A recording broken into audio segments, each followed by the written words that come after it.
ఒక్కసారి అర్థం కాదు, ఎన్నిసార్లు అర్థం కదా శోభం కదా. మళ్ళీ పార్వతీదేవి కోసం ఎవరిని పంపించాడు పరమేశ్వరుడు అంటే సాక్షాత్ బ్రాహ్మణ సోదరులను సప్తఋషులు పంపించాడు.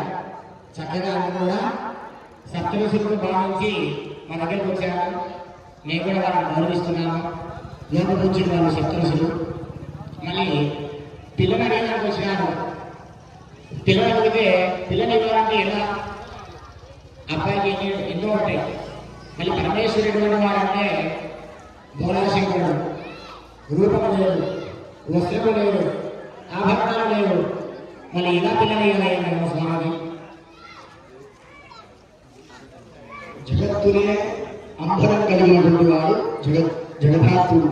కాబట్టి ఆయనే దిగంధరుడు అని పేరు అయినది. కాబట్టి ఈ జగత్తునందరూ కూడా జగద్భుతలో ఉండే పార్వతీ పరమేశ్వరుడు. ఆ జగత్తుకు కూడా తల్లిదండ్రులైనటువంటి వాడు ఆయన. కాబట్టి ఆయనకు సపరేటు ఆవరణాలు సపరేటు ఏమీ అవసరం లేదు. కుబేరుడే ఉత్తరముగాన మోకాల మీద కూర్చొని ఉంటాడంట. ఎప్పుడెప్పుడు ఆయన ఇస్తే మనము అనుజ్ఞ ఇస్తే, ఆయన అనుజ్ఞ ఇస్తే, ఆయన కోరిక కాదు, ఆయన ఇష్టం కాదు, ఇంకోటి కాదు ఇంకోటి కాదు, ఆయన అనుజ్ఞ ఇస్తే ఆ కుబేరుడు కూడా ఎప్పుడెప్పుడు డబ్బులు అంటే స్వామి యొక్క సేవలో నేను పాల్గొంటానా, నేను తరించబోతానా అని చెప్పి కుబేరుడు నిలబడుకుని ఉంటాడంట.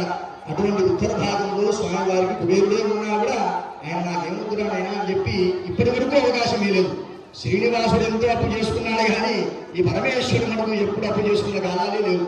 భగవంతునికి ఎన్నో రకాలుగా భక్తులకి ఎన్నో శ్రేయోదాయకమైనటువంటి అన్నీ కూడా ఇచ్చినటువంటి ఆ భోలాశంకరుడు. మీరే అన్నారు ఇందాక భోలాశంకరుడు అని. కాబట్టి పిలిచిన వెంటనే రాక్షసులకైనా కానీ రావణాసునికి కానీ ఎంతమందికి ఆయన ఎన్ని వరాలు ఇచ్చినాడో అందరికీ విదితమే. కాబట్టి ఆ పరమాత్ముడే ఆ యొక్క జగత్తుకందరూ కూడా తండ్రి అయినటువంటి ఆ పరమాత్మునికి మనం ఏమిచ్చినా తక్కువే. కాబట్టి మీ అమ్మవారు కూడా లక్షణంగా స్వామివారి కైంకర్యం కోసం మీరు ఒక అడుగు వేస్తే మేము కూడా ఒక అడుగు వేస్తాం. సరే సరే మీరు చెప్పారు కరెక్టే. పరమేశ్వరుడు చంద్రుడు తెలుసు కానీ కొన్ని పేర్లు ఉన్నాయి కదా ఆడపిల్ల వాళ్ళకు. కన్యా వరయతే రూపం. కన్య ఏం కోరుకుంటుంది స్వామి?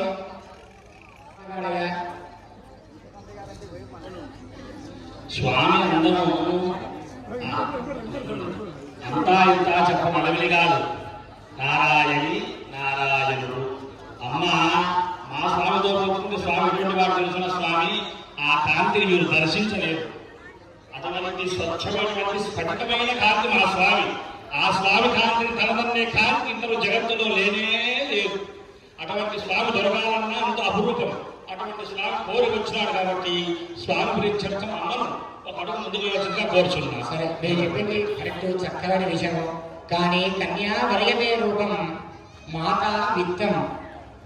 కన్యా పెళ్లి కూతురు తల్లి ఏం కోరుకుంటుంది? అబ్బాయిలో మా అల్లుడు బాగా సంపాదిస్తాడా, ఆయనకు 6 లక్షల ప్యాకేజీ 10 లక్షల, మళ్ళీ ఆయనకి ఏముంది, ఎంత ఆస్తి ఉంది, ఇవన్నీ కోరుకుంటారు. కాబట్టి దానికి ఏమి చెప్తారో మీరు? స్వామి ఆస్తి పాస్తులు చూస్తే అంతా ఇంతగా ఆయన కాని ఆస్తి లేనే లేదు. ఆయన కానికంతా నాస్తే, అంతా ఆయన ఆస్తే. పరమేశ్వరునికి లేని లేదు, ఐశ్వర్యం లేదు, ఆయన మిగిలించినది లేనే లేదు. కుబేరు లాంటి వారు మహాకుబేరుడు కూడా గొప్ప గొప్ప ధనవంతులందరూ కూడా ఆయన పాదాలను ఆశ్రయించి ఆయన అనుగ్రహం కలిగి విభూతి భస్మము జరిగితే చాలు సకల ఐశ్వర్యం పొందుతామనేటువంటి తత్వం ఆయనడి. అతని ప్రత్యక్షంగా లేకపోయినా పరోక్ష నిర్వికార రూపంలో అనుగ్రహించేటువంటి పరమాత్మ. అటువంటి పరమాత్మకు ఐశ్వర్యానికే మూలకారకుడు శివుడు. కాబట్టి ఆ భావన చేసి అమ్మవారికి ఒక అడుగు ముందుకు వేసే ప్రయత్నం చేయండి. చక్కగా చెప్పారు, వివరించారు. అలాగే మాతా విత్తం పితాశ్రుతం. తండ్రి ఏం కోరుకుంటాడు?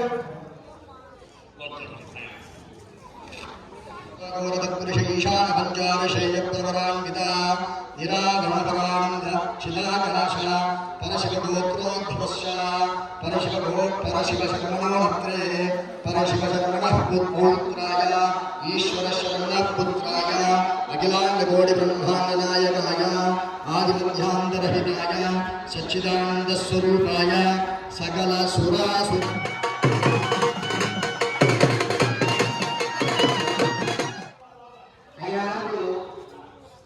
మీరు కూడా చెప్పినారు కదా, నేను చెప్పిన సమాధానాలకి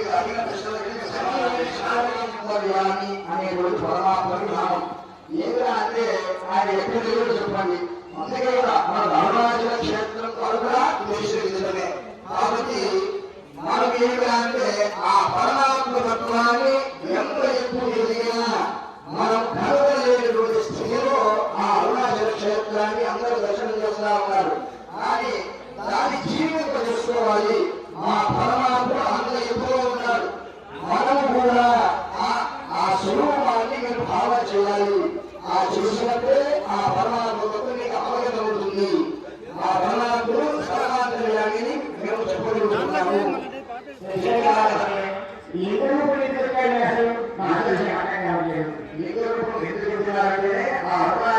క్షేత్రం ఏర్పడినటువంటి భావమే అది. ఆ అగ్నిలింగ రూపంగా ఏర్పడినటువంటి తత్వమే అంటే శివుని ఆ యొక్క శివుని తత్వాన్ని తెలియజేసేదానికి విష్ణువుకి బ్రహ్మకి జరిగినటువంటి భూమి తత్వంలో ఆ లింగ రూపం అనేటువంటిది సాకార రూపం ఏర్పడిందన్నమాట. స్వామివారు మంచి ప్రశ్న వేసిన అమ్మవారి తరఫున ఎందుకు స్వామి ఈ యొక్క రూపాన్ని అందరూ దొరికినటువంటి అందమైన రూపాన్ని వదిలి లింగ రూపాన్ని ఎందుకు ధరించినారు అని అడిగినారు. స్వామి స్వస్వరూపముతో ప్రత్యక్షమైతే సమస్త మునికోటి పద్మలంతా కూడా ఆయన మోహించినారు పరమాత్మ. ఆ విధంగా మునిపత్వంతా ఎప్పుడైతే స్వామిని ఆ యొక్క మోహన రూపాన్ని మోహించినారో మునులందరూ కూడా ఈ విధంగా స్వామి మోహన సుందరాకారుడై సంచినట్లయితే ఈ యొక్క మొత్తం వ్యవస్థ అంతా కూడా ఇబ్బంది అయిపోతున్నటువంటి ఉద్దేశంతో స్వామి వారి ఆ యొక్క స్వరూప రూపము మోహన రూపాన్ని ఆ యొక్క తేజస్సును రక్షించే విధంగా వారి యొక్క ముని యొక్క శాపం వలన స్వామివారు ఈ యొక్క లింగ స్వరూపం పొందినారు. అందుకే మన మహాశివరాత్రి రోజు ఆ లింగోద్భవ సమయం ఆ పవిత్రమైనటువంటి రోజు ఏదైతే ఉందో ఆ రోజు స్వామిని లింగ రూపంలో అభిషేకించి అర్చించి స్వామిని అనుగ్రహం పొందేదానికి మనము నిరంతరం ప్రయత్నం చేస్తున్నాం. ఇది స్వామివారి యొక్క స్వస్వరూపానికి లింగ రూపాన్ని ధరించడానికి కారణము ఈ గంగాముఖి స్వామి. అటువంటి పరమేశ్వరుడు రామలింగేశ్వరుడు స్వయంగా తన స్వస్వరూపంతోనే ఈనాడు వచ్చాడు. కాబట్టి మీకు ఎటువంటి సందేహం లేదు. నేను వచ్చినట్టు స్వామి లింగ రూపుడే కాదే, ప్రత్యక్షంగా బాగా దర్శించండి, తీక్షణమైన కరుణతో చూడండి. స్వామి ఎంత బహుమోహనంగా ఉన్నాడో లింగ రూపంలో ఉన్నాడా, స్వరూప రూపంలో ఉన్నాడా.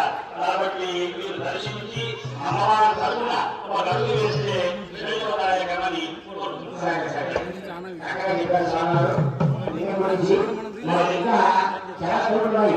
ఎందుకంటే అమ్మవారు ఇష్టమే సహజంగా. ఎందుకంటే లింగరూపం సరిపోయింది. ఇక స్వామివారి చేతిలో బ్రహ్మకళ ఉంది. వాటి బ్రహ్మకళ అర్థం కావట్లేదు.